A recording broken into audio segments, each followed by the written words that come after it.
Welcome to Miss Winn Checkin In, the space where creativity meets healing. Here, we explore the path of mindful expression through the lens of writing, wellness, and soulful storytelling. Take a moment to pause and ask yourself, how are you feeling right now? If you're watching this on YouTube, drop an emoji in the comments to represent how you're feeling. And then let's check in at the end.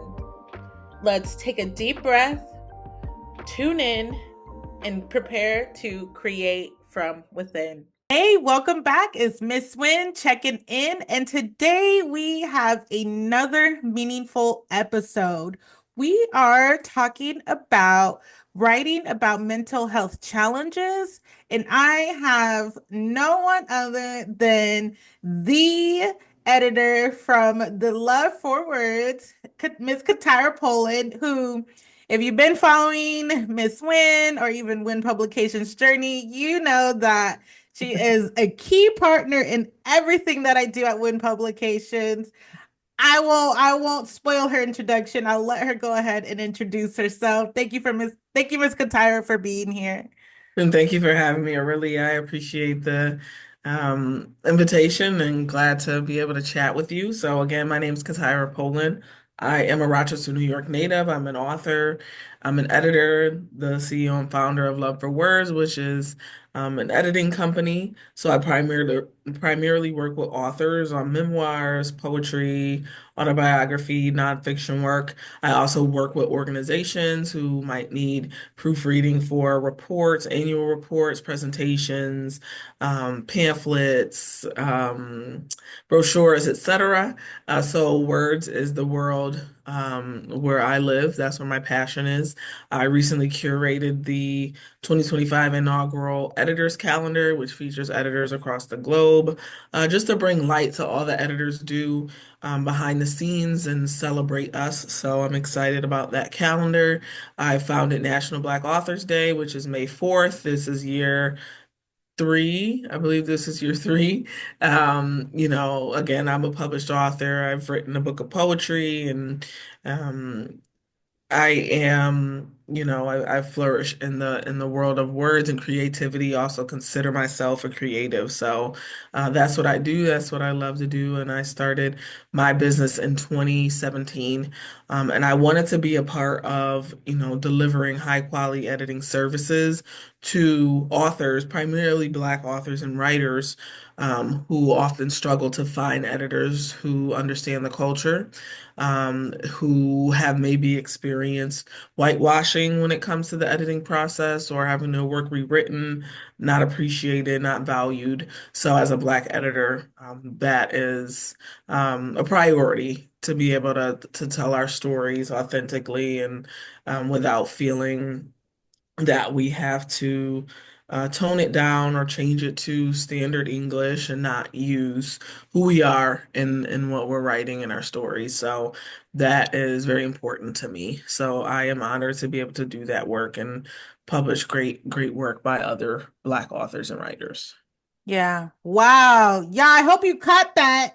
Press pause and go back to listen to all that she does. That is, woo, you know what I'm saying? But this is important. I just want to put a pin in this right here because let me tell you what, when you do excellent work, you also attract people that do excellent work. So Yes. I want to say, I feel like I've been working with CaTyra when publications got started in 2018. I want to say I've been working with her at least since 2019 and just Mhm. continue to ping pong clients and people back and forth with each other. And so I was so excited. I, posted about I was looking for speakers, and she said, "Pick me." I said, "Oh yeah, here you go. Easy. That's an easy yes, ma'am. Come on through." And so I was so excited to have her on, and especially because we're talking about something so important, writing about mental health challenges. Um, so let's just get right into it then. What responsibilities do you feel a writer has when portraying mental health issues? I would say firstly is honesty. You don't want to, you know, if you're writing your own story or your own experiences, you want it to be as honest and authentic as possible. Especially since, I mean, many people who are writing about their mental health issues, some of them are writing for therapy to release some of those emotions and, get it, from their minds onto the page so that they can work through it. But even with like a lot of clients that I work with are writing to inspire or encourage others. So if you're going to tell your story to inspire and encourage, then you should be honest about your story. Readers want to know more about you. Readers want to know what you did to overcome. Readers want to know, if what you did might possibly help them. We all love a feel-good story. We love to be able to read that someone was able to work through something. However, it's equally important for us to read that other people struggle too. Sometimes we feel like we're alone. We're the only ones who have experienced this or are experiencing this. But being able to read someone's memoir or autobiography or poetry that is very personal to them brings a reality to the fact that everyone has struggles in life. Mhm. They look different at different times. There's levels to those struggles. Um, you know, they could be different types of struggles based on, what demographics you fit into, race or gender, ethnicity, abilities, capacities, etc. But we all have things that are uncomfortable in our lives. So if you're going to talk about your mental health journey or experiences, in your life that impacted your mental health, honesty is the best policy with so many things, but especially in storytelling. If you're going to talk about your life, then talk about your life. So, right now I'm editing a manuscript and it's talking about, the struggles of life and things that we, are challenged by, but encouraging readers to have faith in God and know that God has a solution to all their problems. But there's mentions of like, oh, I went through this really tough time, 10 years ago, or I got over this really difficult thing and I talked to my friend about it and I was able to pull through. So, those are vague statements. If Mm. you want your readers to be captivated, if you want them to keep reading, you have to give them a reason. So, just saying I went through a really, really tough time repeatedly throughout the book or throughout whatever you're writing isn't really helping your reader. They're going to wonder, okay, what was it that she went through or what did he Mhm. go through? Was it domestic violence? Did they suffer a miscarriage? Were they homeless? Because these are things maybe I'm experiencing and I'm looking for answers. Mhm. Or, yes, you're looking for answers, or just in general, how do you feel when you're reading a book and the information is vague? You have questions that are unanswered. You don't feel motivated to keep reading it because you're not getting anything from it. So if you're gonna tell your story, just make sure you tell your story. Now, obviously, you have the option of how far you want to go, how deep Mhm. you want to go. But in memoir, the most important part is going to be what you have gone through, what you've experienced, and how you've overcome or tried to overcome. So just make sure you're giving us that backstory and the details. And think of it like, a movie, when you're watching a movie, how the plot unfolds. If you're not captivated in the first 10 minutes, you're probably going to turn it off. So if you're not able to pull your reader in, they're probably not going to finish your book. So just keep that in front of mind.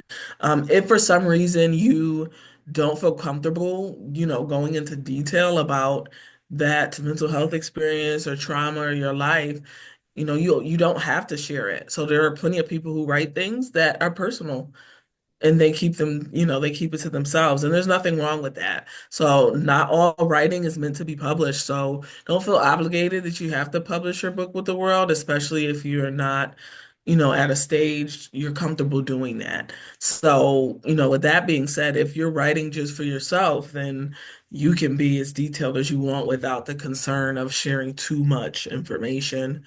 Mhm. Um, so you have that option as well. Just remember that.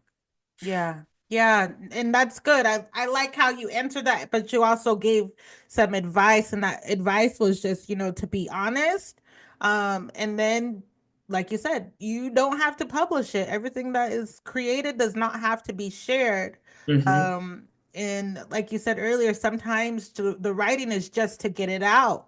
Hmm. We've talked about that in previous episodes where writing, journaling is so cathartic to some people just to Yeah. release it, let it go, and just tuck it away, put it away. Yeah. You don't have to. I know I get so many people that are like, really, I have journals of Mhm. my story. What do I do with that? And it's like, whoo, man, there's so much you could do with that. How much do you want to share? How much don't Right. you want to share? Right. But Hmm. and it's so funny because, and you can tell me kind of what your experience is with this. I know for me, I've been working on this one particular book about my life that, I'm sharing traumatic events, and it's like I've been working on this thing for at least a decade. Hmm. And I'm like, this is so challenging to even write it. Have you ever been in a situation where it's like you're trying to write something, you want to share it, but it's just really difficult? And then how did you handle that? For me, I just dropped it. How about Yeah. for you? Yeah, so I mean I wrote a poem, it's called Mocha Chocolate. Mm, Writing it was empowering, so it wasn't really a struggle to write it. However, I did read it at my book signing, and that was a challenge.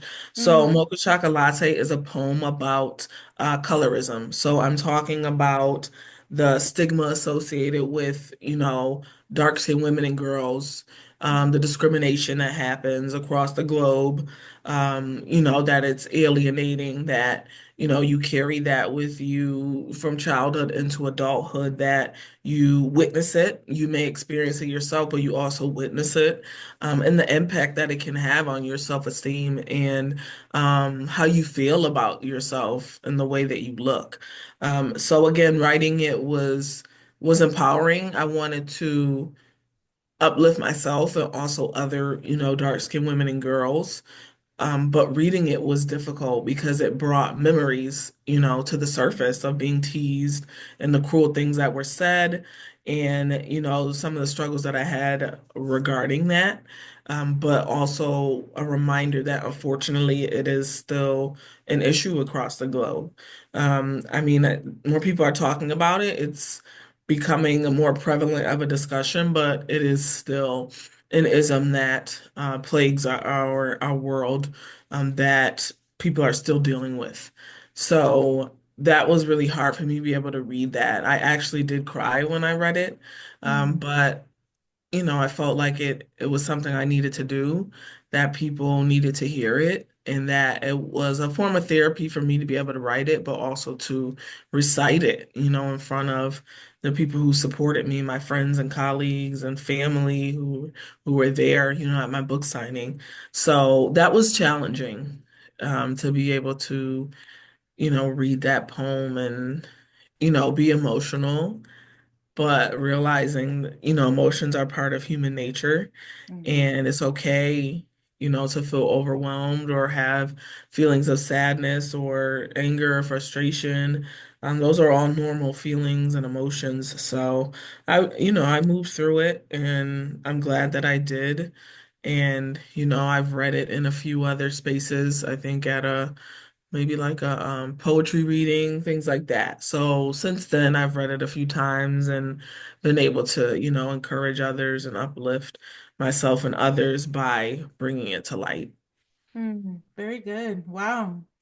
And so I kind of want to shift gears because you turned me on to this blog post Hmm. by one time typing, editing, and proofreading. They Hmm. have this article out that was published a few years ago, but it's still whew, I'm like, when you sent me this, I said, oh yeah, we got to talk about this because I just even know it. And the title of the blog is Writers and Editors Symptoms of Vicarious Trauma. Hmm. Right. And so it's Hmm. one thing to be the writer, but it's a whole nother thing to be an editor or other professional or even reader. Hmm.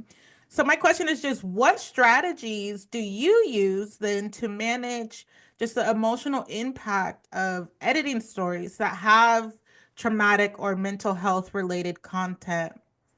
Yeah, so it's important to have breaks in between Mhm. content. So just being able to step away from it, take some time apart from it.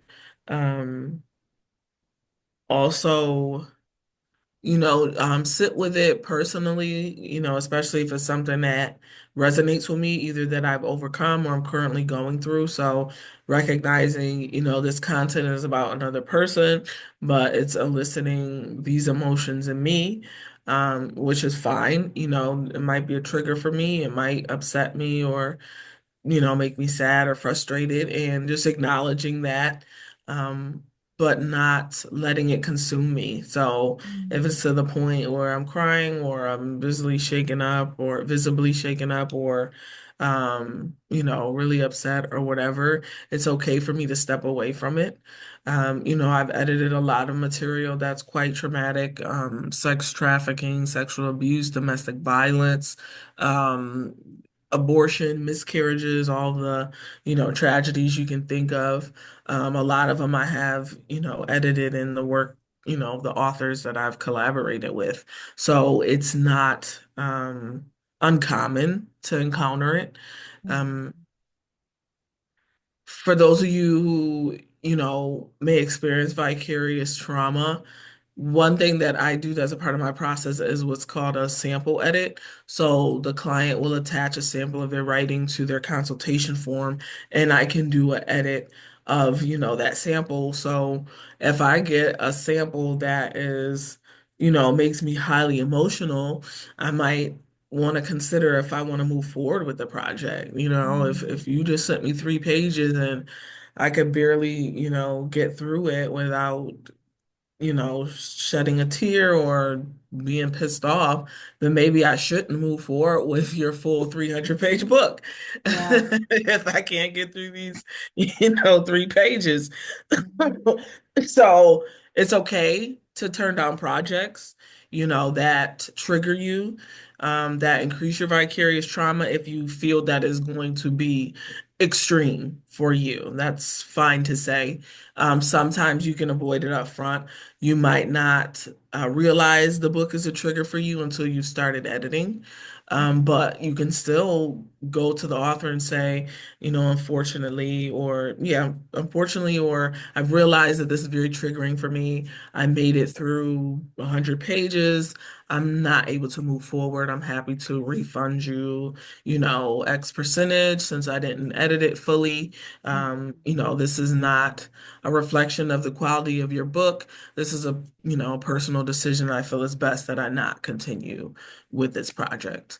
So you do have the authority to say no up front whenever, really. Yes, it is inconvenient to the author. Again, I encourage you to find ways to accommodate as best as you can, um, because of the inconvenience, but you have to prioritize your mental health, prioritize yourself, and make sure that you're able to deliver quality work. And if you are overwhelmed and overcome with emotions, that's going to impact the quality of your work. And I think it's better to bow out than to continue to produce results that aren't up to par because you are dealing with your emotions. So yeah, so Yeah. either step away when it gets too triggering, or decline the project or discontinue the project if you need to. Yeah. And just so to be clear, I want to read kind of the definition and then maybe even some of these symptoms of vicarious trauma for those that are curious. So, vicarious trauma, it says writers and editors who work with traumatic material, such as what she's already described, can suffer vicarious trauma. That is, although they are not the victim of the traumatic experience, they are reading or editing through they work through working closely with the survivor's description of their experience, they can suffer trauma as a result of working with that material. So I'm just going to read a couple of the symptoms of vicarious trauma. One, difficulty falling asleep. She said, anger, irritability, emotional ups and downs, tearfulness, intrusive thoughts such as flashback memories, dreams of traumatic material, survivor guilt. Those are just some of the different symptoms of vicarious trauma, and especially if you're a survivor of the trauma that you're reading about, it can be difficult. I know for me on the publishing end, I ask readers straight up, look, give me the trigger warning. I need a trigger warning because I am a survivor of trauma. And sometimes I'll be honest, I'm not reading that part of your book. I will skip over it, Mhm. especially if, you are honest and you are detailed, which I think that that is important. I don't think that trauma should be romanticized. I just cringe when I see movies where they're just like trying to romanticize the trauma, and it's like, ew, I don't like this is not Mhm. entertainment. Like, I just hate Yeah. that. But I'm honest with writers like, hey, if I'm not reading that, I'm Hmm. not reading that, and I'm not editing none of I'm not I tried to take on a project this time last year with a friend, and so I thought, okay, this is my friend. I can do this. I started out as an editor before I just said, I don't really like editing that much. I just want to Hmm. be a book publisher. That's Yeah. my lane. This is what I love to do. Hmm. And I she was so honest about the child abuse that she had went through. And yeah, it was vicarious trauma that I experienced, and it was like this particular person, one, they didn't finish writing the book yet, but also it was like, whew, I think we were both just traumatized from Hmm. her particular Yeah. situation.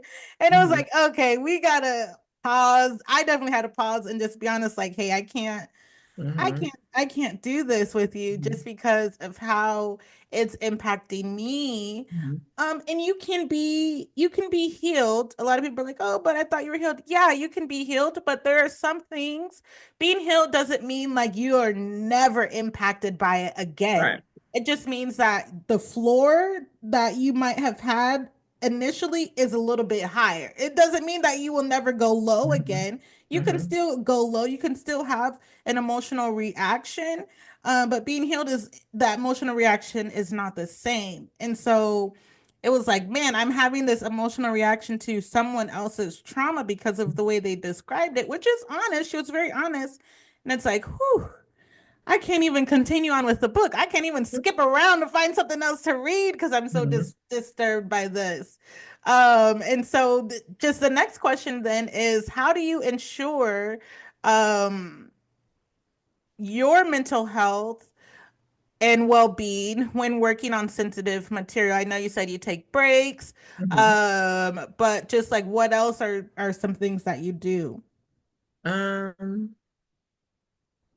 yeah, just, stepping away from the material. I like to listen to music. I like to travel. Hmm. Watching, my favorite TV shows. um like A Different World. I love A Different World. The Parkers, Girlfriends, all the feel good shows. Hmm. Being able to watch things that will make me laugh, for entertainment, just to pull away from some of the traumatic or frustrating, upsetting material that I might be reading. Um, and the other part of the editing piece is also acknowledging the author in that and saying, I'm so glad you made it through this, or kudos to you, congratulations for being vulnerable. Thank you for sharing your story. Your readers will appreciate this. Things like that. So, focusing less on myself and staying in a space where I'm there to support. As the editor, I'm here to help you make your Hmm. book better. So reminding myself of that, so stepping away and coming back ready to focus and make sure, I'm molding the book to be the best that it can be by, providing recommendations and edits, revisions, posing questions for the author to, expand on or reconsider. So that's also important, just reminding myself of what my role is as the editor. Hmm. Do you think that your role as an editor when dealing with sensitive material like this, do you also try to like check in with the writer about their mental well-being? Um, when they're sharing content that touches on personal trauma? Not typically. Okay. As I said, I will leave remarks in the margin, congratulating them for Mhm. overcoming, acknowledging the vulnerability. Um, but I don't necessarily ask them their current state or like, how are you doing now? Or, Mhm. anything like that. Um, if they ask me for that type of insight, I probably recommend therapy or journaling or something like that. But Mhm. I don't initiate that type of conversation with my authors. There's usually a line there that I don't cross as someone who's not like a mental health counselor or therapist. Mhm. Um, I don't think it's appropriate for me to initiate those types of conversations. Yeah, no, that's an excellent answer. Your editor is not your therapist. Yeah, yeah. That is so important, in understanding your role as an editor, but also as an author. You have to understand the different roles when it comes to publishing books. In any role, whether just with anything that you do with life, it's not I had to tell a recent client, like, hey, it's not my job to facilitate a conversation with you and the person I referred you to. If you need to get in touch with them, you need to get in touch with them. We are Yeah. adults. I have Hmm. a whole calendar of things that I need to do. I have a whole to-do list of things that I need to do. My Yeah. job is to ensure that your book gets published. If you need Hmm. to reach out to the ghostwriter that I referred you to, Hmm. reach out to them. And Hmm. especially if I've already tried to facilitate conversations Yeah. and nothing has progressed, I got to step out, and that Hmm. was something that I even myself said, you know what is my role?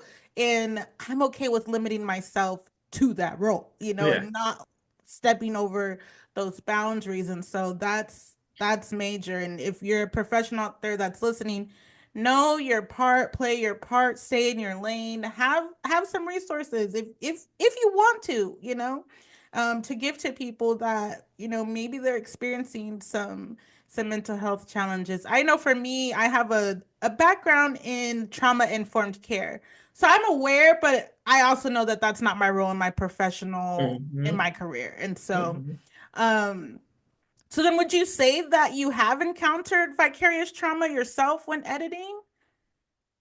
Probably. I mean, I've been doing this for a Mm, little while. mhm, Um, I can't think of anything recent, mhm, but yeah, in the past, I'm sure there may have been some triggering moments. Um, And, it's not just limited to my work as an editor. I mean, vicarious trauma can come through a movie. I mm, might be watching a certain scene that resonates or triggers me in that way. So can't think of anything recent. Um, I mean, I was reading or editing a manuscript that talked a lot about trafficking. So that is not something I've experienced, but um, I would still categorize that as vicarious trauma, even though mm, it's not something personal to me. So mhm, I did have to, stop editing for some time to regroup and bring myself out of that space because it was very upsetting. I think that was like early last year. So that was probably the most recent time. mhm. Um, but yeah, so I think that was the most recent incident. Yeah. Yeah. Okay. Yeah. And I mean, like you said, and in another episode, I will share that we've kind of talked about just the different things that can be traumatizing. Losing a job for people can be Oh yeah. traumatizing. Sometimes having to move or just different unexpected life situations Mhm. can be traumatizing. And, again, writing about these things can be really helpful. And just if you are deciding to publish it, make sure that you are working with somebody like CaTyra who has boundaries around what their role is. I think that that is something that's so key because you can it can become a mess.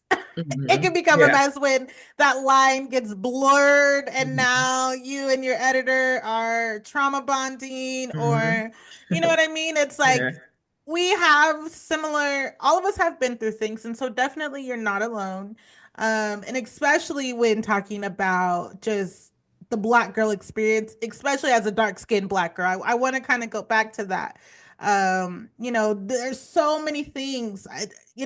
Dark skinned black girl here, if you didn't notice. It's like we could go there and just kind of trauma bond over that, but it's like, having that boundary to be able to say, you know what, I see you, I've been there, I've experienced it, but I also see you shining, I see you thriving. And that's what I see happening with CaTyra for sure enough. Okay. And Hmm. so, and just other black girl magic out there, women magic out there, woman magic out there for sure. We see it, and we can shift the focus on the thriving part. Yes, there is space and there's room to talk about the trauma. I'm not saying we should just overlook that. And so I guess that leads kind of to my next question: is how do you in particular balance that, just the not so much leaning too much into the trauma, but also like, how do you balance those two, the surviving the trauma and then the going through it, as I guess as an editor, or do you even really, how do you navigate that? Um, I don't know. I think it's just very organic at this point. I don't even know that I can describe how that works now. Yeah, It's just something that's part of the process. yeah, it just unfolds as you go, right? Right. Mhm. Yeah, I agree. It's just like, Yeah. okay, I guess it's like situation by situation, depends on Yeah. what's Yeah. going on. And when it gets to a threshold, just acknowledging that. Again, it's not something very common, but when I do have those moments of overwhelm, I'm able to, acknowledge that and, take a step back and recognize, the humanness of the story and how I'm feeling, give myself some grace, and then get back to it. Yeah. Yeah, no, I like that, because I remember working again, thinking about working on my friend's book last year, this time last year, and I remember her telling me, as I was kind of like trying to make edits and like suggesting comments, she said, "Aurelia, this is like my actual story." And it's like, I know. Like I know that this is what really happened to you. However, if you are going to publish this, Yeah. there are still some professional things that we have to do with your life story. So Hmm. then it becomes, do you want to share this? Do you want to publish this? Or are you Hmm. just writing this for your own health? Are you just writing this for your own sake? Or are you writing this because maybe that there's some sort of expectation Hmm. that you've put on yourself or someone else has put on you, that you feel like you need to share this? You Right. don't have to share this. Oh. And so it became like, what do you want to do? Mhm. And I think that, writers, when you are sharing these traumatic events, kind of going back to what the Tyra said in opening, is, you have to understand that there are still standards when it comes to book publishing. Mhm. you know just because it's your story and it's a real life story, yes, we have to be empathetic there, but you also have to understand that there are just standards. Be captivating your reader. Just because this happened to you doesn't mean that the way in which you're telling it is attractive for readers to actually read the actual story. And it's those kind of conversations that can become challenging because it's emotional. It's an emotional experience. I don't know. Have you ever been in a situation where you kind of had to drop that bomb on someone, that like, hey, I know this is your story, but there are some standards that we also have to meet in telling it. Um, yeah, kind of related to vagueness. Mm, I think it's a fear of not wanting to say too much, but again, if you're not going to tell people your story, then what's the point of writing a book about yourself? mm, So I remember her saying she this was her first book, so she didn't know if I was being nosy. Being But, nosy. just explaining to her that your readers are nosy. I mean, they picked up the book because they want to know about your life, what you've been through, how Mm-hmm. you've overcome. So no, I'm not just being nosy. I'm helping you get the story out so that your readers continue to read. They feel a part of the story, that they feel they can relate, that they feel you're being vulnerable and authentic with them. And that, that's what's going to keep them coming back to your story. So when you're writing about memoir, there is a hesitation, do I put this person's name in here? And there's legal implications that come along with that. Or, even if you do create fictitious names, I mean, people are smart enough to figure it out. For those of you who have seen The Best Man, where Lance wrote a fictional story based Mm-hmm. loosely on his friends, they were able to figure that out. So that's a real, fear. And I don't want to downplay that, because there can be implications if you're writing about your life and people are reading it like, oh, I think that's me, or that is me. I don't appreciate what you said about me. And you do have a right to tell your story, but there could be, backlash and things like that that come with it. But again, if you're choosing to publicize it, or publish your book, then you have to remember why you're doing it. So you Mm-hmm. don't want to have, a lot of vague material in there that's not diving into your actual life. So that has been a consistent thing that I've seen with people writing memoir and talking about things in their lives, specifically traumatic things, this hesitation to really dive into it. And that's understandable. But again, like you said, there's standards to publishing, and you have Mm-hmm. to put the I don't want to, what do I want to call it? You have to, fill in the blank. You have to give them a reason Mm-hmm. to read. It's like, when you see a movie trailer, that 3-minute movie trailer make or break whether or not you're gonna go see the movie. Yeah. So that opening chapter is gonna make or break if they want to keep reading. So just, that's something to keep in mind. Um, One of the things I think is important, I think I said earlier, is that authenticity. So, if I have a Black middle-aged woman writing her story, there are going to be some isms in there that may not be acceptable to the wider society. If someone coming from an academic background, or someone who defaults to using standard English is reading the book, they're more likely to deem it as, inappropriate. Well, they use ain't, and what does Mm-hmm. and did mean, and things like that. Yeah. But that doesn't mean that you can't write the story the way you want to write it, because you have a certain audience. So the Mm-hmm. people who know what and did means will pick up your book and be good with it, and then Yeah. others will fall to the wayside. And the same thing with, other languages. I did a book where there was a lot of patois. I mean, I'm not Jamaican, I don't speak patois, but Mm-hmm. part of her audience does. So it wasn't for me to go in and tell her, oh, well, a lot of people don't use patois, so just take it out. It was just, I don't speak this language. I'll edit, the rest of this book, but you might want to find an editor or a sensitivity reader who specializes in patois to do that element for you.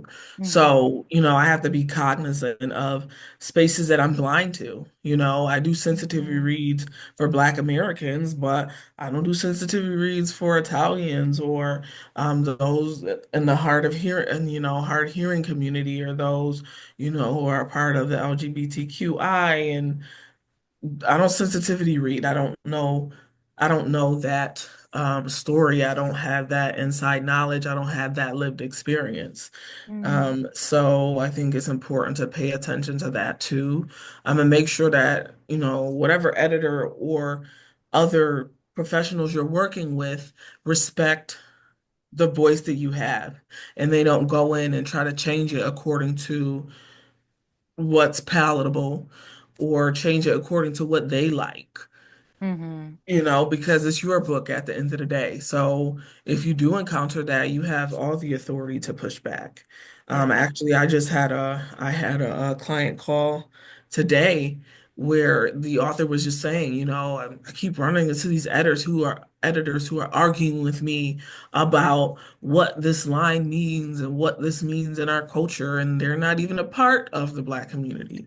So, Right. there's still lots of bias in the publishing Mm. industry, traditional and self-published. I don't feel as much self-published because we have so much control in that arena, but there's still work to be done. Mm-hmm. But yeah, so that's just really important, as an author you and that's why you have that vetting space where you have the introductory call and you can listen to what this editor is saying, and if it if it's not a line, you can say thanks but no thanks Mm-hmm. and continue to search for an editor. A lot of editors offer that sample edit. That's another checkpoint for you because you get Mm-hmm. it back and they've rewritten 90% of it. That's probably a red flag that you might not want to work with that editor. So just, paying attention to signs before you decide to work with a professional. Yeah. Yeah, no, and that's key. And that might be a sign of a professional as well if they're offering those things, and if you're someone thinking, dang, I want to be an editor, dang, I want to get into the book publishing world as a professional, Hmm. having these key things is so important. It will set you apart. It's so professional. Just to have your stuff in order and to offer some of these things. Not Yeah. only does it set you apart and it's attractive for those that want to work with you, but it also is your vetting process too. Like she Hmm. said earlier, you can read 3 pages of something and know off the bat, hey, you know what? Actually, I don't want to work with this person because Hmm.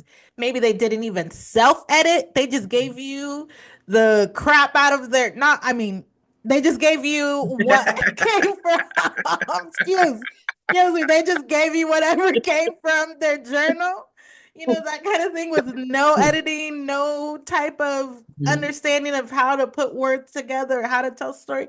There's Hmm. an editor. I think that there's an editor for everyone, and Yeah. there is someone that can take your raw material and make it into a masterpiece. I'm not Hmm. the one. I publish books, and I don't know if CaTyra's the one to just take your raw material. You ain't done nothing. You giving her sentence after sentence. It ain't even a paragraph. I don't know.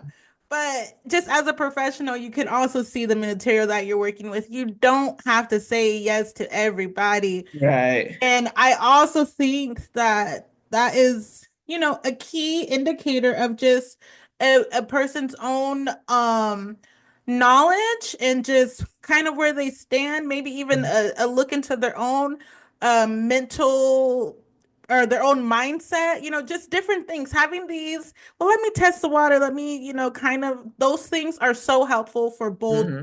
for both people. I know sometimes people want to work with me and it's like your book is not even done written. I can't help Right. you. And so, I'm right now I'm looking for someone who helps people actually write the book. I can't tell you how to write the book. I mean, I can give you some advice, Yeah. but at the end of the day, it's up to you to write the book. I remember I had to tell a client, "Look, I can't care more about your book than you do. Like I Hmm. can't hold you accountable to writing your book. I got 59 other million things to do. I'm a single mom. I have a business. I have a 9 to 5 job. I have my own life going on. No, I cannot hold you accountable to writing that book. But there's somebody who can. There might be a writer coach out there who can, but not me. I'm Hmm. not the one. But anyways, I feel like I've gone on a tangent. Hmm. This has been such a meaningful conversation. Oh I my goodness. Is there anything else that you would like to share as we wrap up? Yeah, just going back to, if you're looking to have a conversation about your material that is more on the therapeutic trauma bonding side, that might be a good space to call in like beta readers or like a Mm, focus group. So if you're not quite ready for an editor who's going to be more objective and you're just looking for like an opportunity to connect with other people and talk about it, those are options. So the beta reader is the person who's going to read it and give you their opinion of it. I like this, I didn't like that. This resonated with me, or this was a really high point of the book, or this was a slow point of the book, and this is why I didn't like it, or etc. And then you could also do a focus group. So you can choose, maybe I want women who are also domestic violence survivors. Maybe I want to get their feedback. So you can tap people in your network or open it up to a broader network and invite people to be a part of that focus group so that you can glean from them. And then, depending on what they have to say, you might want to incorporate some of their feedback or some of the conversations into your book. I actually did a focus group for my upcoming book, Legacy Beyond Offspring. And the book is primarily for women who don't have children. So I'm just outlining the ways you can still leave a legacy even if you're not a parent, either by choice or by, beyond your control, you're not able to have children. So I did a focus group with, child-free adults, to talk about their experience, any stigmas that they face, how they work through that, how they deal with it, if it's a struggle, for them, things like that. So that's another option if you're looking for more of a bonding opportunity or relating to others, to get their feedback about your story, in case you're not ready for the editing phase. Mm-hmm. Yeah, no, that's important as well. Okay. That's it for today's check in. If this episode resonated with you, share it with a friend, hit that subscribe or follow button, and let's keep growing together. Hey, and if you're tuning in on YouTube, drop your after emoji in the comments and tell me what shifted for you. I'll see you next time on Miss Winn Checkin In, where creativity is a pathway to wellness.